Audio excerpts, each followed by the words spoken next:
అప్పుల పాలైనాము, ఏ బ్యాంకులకు పోయినా దొంగల్లాగా చూస్తున్నారు, ఏ బ్యాంకు దగ్గరకు కూడా రాణిస్తలేడు, నేను ఇంకా ఎవరికేమి ఇవ్వలేను అని చేతులు ఎత్తేస్తున్నారు. రేవంత్ రెడ్డి గారు, మీరు అధికారంలోకి రాకముందు కూడా రాష్ట్రం పరిస్థితి ఇలానే ఉంది కదా, అప్పుడు అని చూసిన తర్వాతే కదా మీరు వాగ్దానాలు చేసింది. అప్పుడు తెలీదా రాష్ట్రం అప్పుల పాలయ్యిందని? మీరే చిట్టా చూపించారు కదా, ఇంత అప్పయింది అంత అప్పయిందని. ఇన్ని అప్పులు ఉన్నప్పుడు ఫ్రీ బస్ అవసరమా? ఆపించేయండి, ఎవరి బస్ టికెట్ వాళ్ళు పెట్టుకోలేరా? ఇన్ని అప్పులైనప్పుడు ఫ్రీ గ్యాస్ అవసరమా?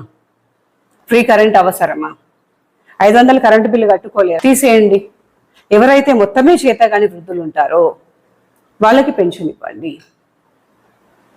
ఎవరైతే పొలాన్ని పండించుకోలేని రైతులు ఉంటారో వాళ్ళకి రైతు బంధు ఇవ్వండి.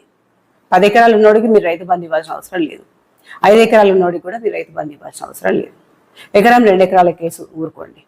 పైలట్ ప్రాజెక్ట్ అని చెప్పి పెట్టుకొని మీ కాన్స్టిట్యున్సీలో, మీ జిల్లాలో మాత్రం 15 ఎకరాలు ఉన్నా 20 ఎకరాలు ఉన్నా అందరికీ రైతు బంధు వేసేసారట. నా దగ్గర ప్రూఫ్స్ ఉన్నాయి. అంత అవసరం ఏముందన్నా ఇన్ని అప్పుల పాలైన తర్వాత?